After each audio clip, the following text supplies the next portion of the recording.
Hello दोस्तों, अगर आप लोगों ने अभी तक स्टोरी के पिछले एपिसोड्स नहीं पढ़े हैं तो मैंने लिंक डिस्क्रिप्शन बॉक्स में मेंशन किया है। आप वहां पर कहानी के पिछले सभी एपिसोड्स पढ़ सकते हैं।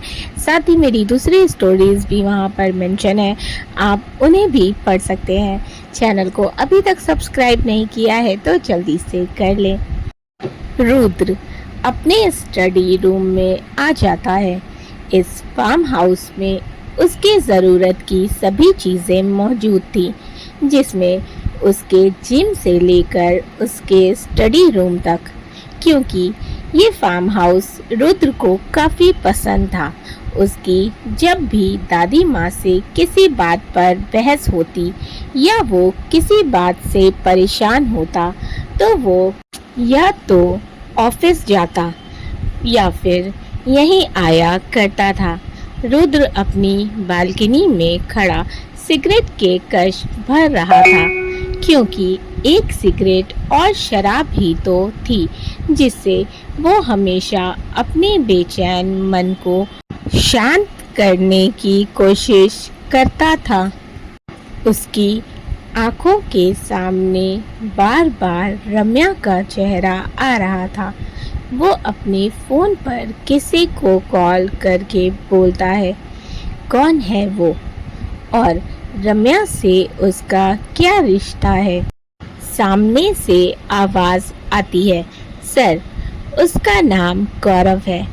वो रम्या मैम की सौतेली माँ के दूर के रिश्तेदार का बेटा है, जो कुछ महीनों पहले ही यहाँ आकर सेटल हुआ है और अक्सर मैम को परेशान करने उनके घर पहुंच जाता है। रुद्र कसकर अपनी आंखें बंद कर लेता है, फिर आंखें खोलकर बोलता है, उसकी अच्छे से खातिरदारी करो, लेकिन हाँ, ध्यान रखना मरना नहीं चाहिए, क्योंकि उसकी मौत अब मेरे हाथों लिखी है। ये बोल वो गुस्से से फ़ोन काट देता है और अपनी सिगरेट मसलते हुए बोलता है, तूने उसे हाथ लगाकर बिल्कुल भी अच्छा नहीं किया। वो काफ़ी देर तक यूं ही अपनी बालकनी में खड़ा खाली आसमान को देख रहा था। रात गहरी हो गई थी, लेकिन नींद उसकी आंखों से कोसों दूर थी। वो घड़ी में टाइम देखता है तो रात के 3 बज रहे थे। रुद्र अपने स्टडी रूम से निकलकर अपने रूम में आता है, जहां रम्या गहरी नींद में सो रही थी। वो पास रखे सोफे पर बैठ जाता है और उसे देखने लगता है। उसके दिल दिमाग में इस वक्त क्या चल रहा था वो बता पाना काफ़ी मुश्किल था। कुछ देर बाद वो उठकर अपने वर्कआउट के लिए चला जाता है, क्योंकि भोर हो चुकी थी और रुद्र को हर रोज़ सुबह जल्दी उठकर जिम करने की आदत। वो अपने टेरेस पर चला जाता है, क्योंकि शेखावत विला की तरह यहाँ पर भी रुद्र ने अपना जिम टेरेस पर ही बनवाया था। कुछ देर बाद रम्या की आंख खुलती है। वो खुद को अनजान जगह पाती है तो तुरंत उठकर बैठ जाती है और पूरे रूम में नज़रें घुमाकर देखने लगती है। रूम काफ़ी बड़ा था, लेकिन रम्या के अलावा वहाँ कोई नहीं था।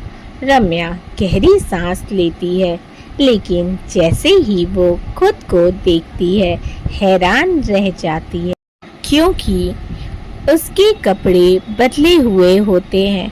उसे रात की सारी बातें याद आती हैं कि वो कैसे गौरव के चंगुल में फंस गई थी।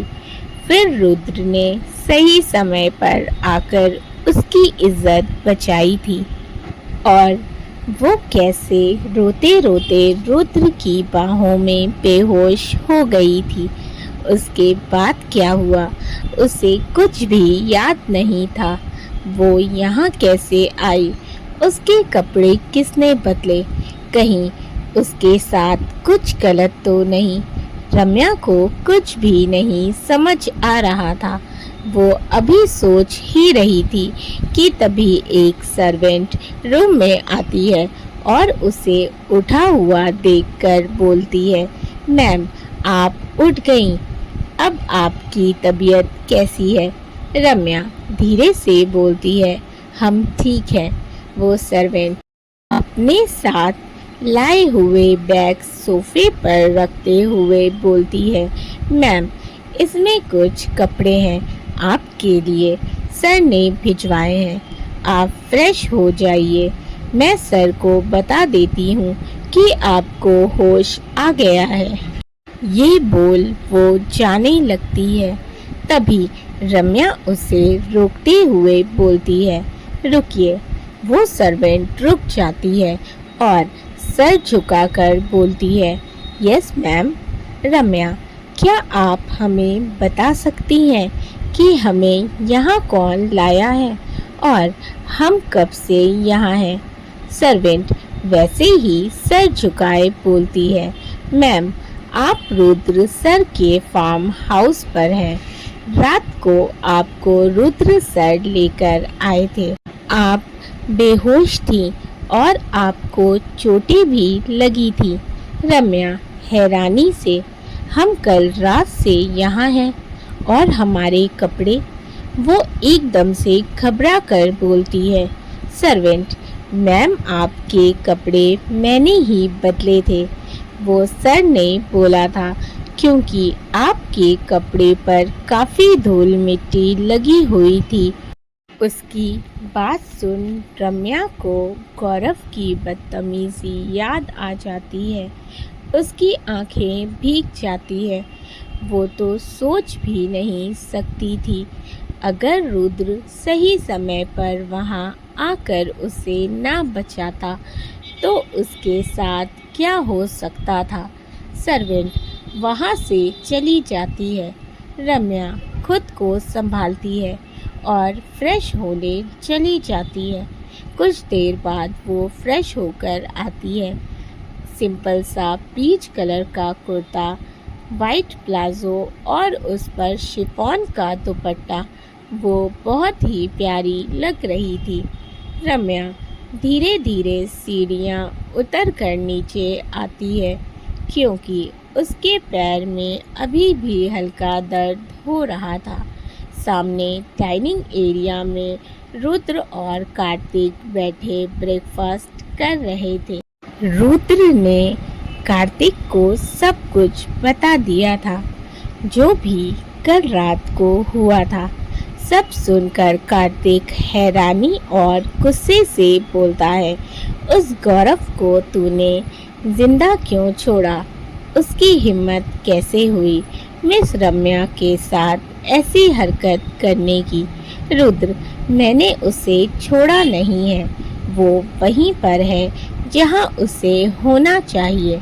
कार्तिक, ये तूने बिल्कुल ठीक किया। मैं भी चलूँगा तेरे साथ उसकी धुलाई करने। वैसे भी बहुत दिन हो गए किसी को ठीक से धोया नहीं है। सारी कसर उस गौरव पर पूरी करूँगा। रुद्र कुछ नहीं बोलता। तभी कार्तिक की नज़र सामने से आ रही रम्या पर जाती है। कार्तिक रम्या को देखकर बोलता है, मिस रम्या, अब आपकी तबीयत कैसी है? रम्या एक नज़र रुद्र को देखती है जो अपना ब्रेकफास्ट कर रहा था। फिर कार्तिक की तरफ देखकर हल्के से मुस्कुराकर बोलती है, हम ठीक हैं सर, हमें घर जाना है। क्या आप प्लीज़ हमें हमारे घर तक ड्रॉप कर देंगे प्लीज़? उसकी बात सुन कार्तिक रुद्र को देखता है जो अभी भी अपना ब्रेकफास्ट कर रहा था। कार्तिक से कोई जवाब न पाकर रम्या थोड़ा उदास होकर बोलती है, कोई बात नहीं सर, हम खुद चले जाएंगे। कार्तिक जल्दी से बोलता है, मिस रम्या, ऐसा नहीं है कि मैं आपको ड्रॉप नहीं करना चाहता हूँ, लेकिन अभी आपकी तबीयत ठीक नहीं है, इसीलिए अभी आपको यहीं रहकर रेस्ट करना चाहिए। रम्या, नहीं सर, अब हम बिल्कुल ठीक हैं। रुद्र सर ने हमारी जान बचाई, हम उनके बहुत आभारी हैं। उनका ये एहसान हम कभी नहीं भूलेंगे। लेकिन सर, हम यहाँ नहीं रुक सकते, हमें अपने घर जाना होगा। भले ही रुद्र ने रम्या की तरफ एक बार भी नहीं देखा था, लेकिन ब्रेकफास्ट करते हुए भी वो बड़े ध्यान से उसकी बातें सुन रहा था। रम्या जैसे ही बाहर की तरफ कदम बढ़ाती है, तभी उसके कानों में रुद्र की भारी आवाज पड़ती है, रुको। रम्या के कदम वहीं रुक जाते हैं। वो पलटकर रुद्र को देखती है। रुद्र बिना उसकी तरफ देखे बोलता है, बैठकर ब्रेकफास्ट करो। रम्या, नहीं, हमें भूख नहीं है, हमें अपने घर जाना है। रुद्र, तुम अपने घर नहीं जा सकती। रम्या हैरानी से, हम अपने घर नहीं जा सकते? आपका क्या मतलब है सर? हम अपने घर क्यों नहीं जा सकते? हमें अपने घर जाना है, अपने परिवार के पास। रुद्र उसकी तरफ देखते हुए, मैंने कहा बैठकर ब्रेकफास्ट करो। रम्या, लेकिन हम। रुद्र उसकी बात बीच में काटकर थोड़े गुस्से से बोलता है।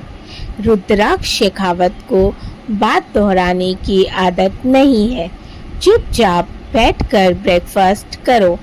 और हाँ, अब तुम यहाँ से कहीं नहीं जा सकती। उसकी बात सुन रम्या गुस्से से बोलती है, आप हमें यहाँ जबरदस्ती नहीं रख सकते। सर, समझे आप, हमें अपने घर जाना है। हम मानते हैं कि कल रात आपने हमें उस घटिया इंसान से बचाया, और हम आपका ये एहसान जिंदगी भर नहीं भूलेंगे, हमेशा आपके एहसानमंद रहेंगे। लेकिन आप हमें यहाँ कैद करके नहीं रख सकते। हम यहाँ से जाएंगे और आप हमें नहीं रोक सकते, समझे आप?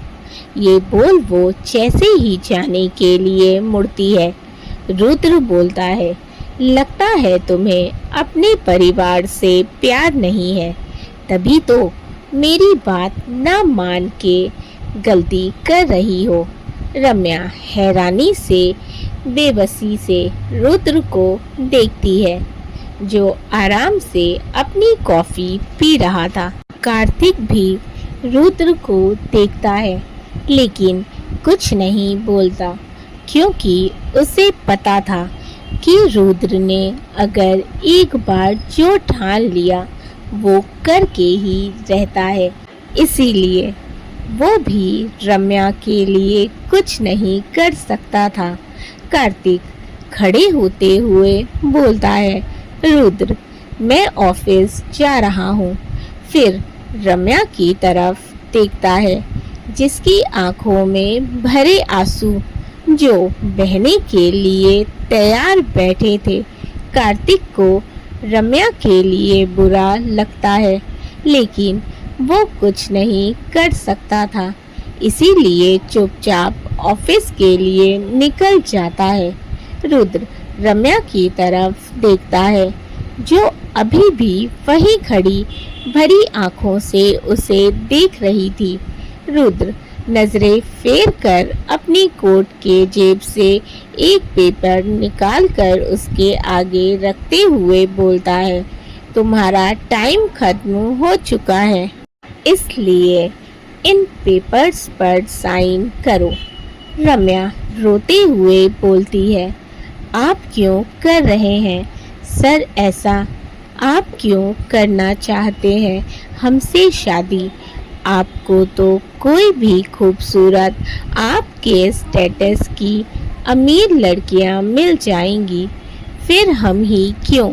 रुद्र गुस्से से दांत पीस कर बोलता है, मैं तुम्हारे किसी भी सवाल का जवाब देना ज़रूरी नहीं समझता।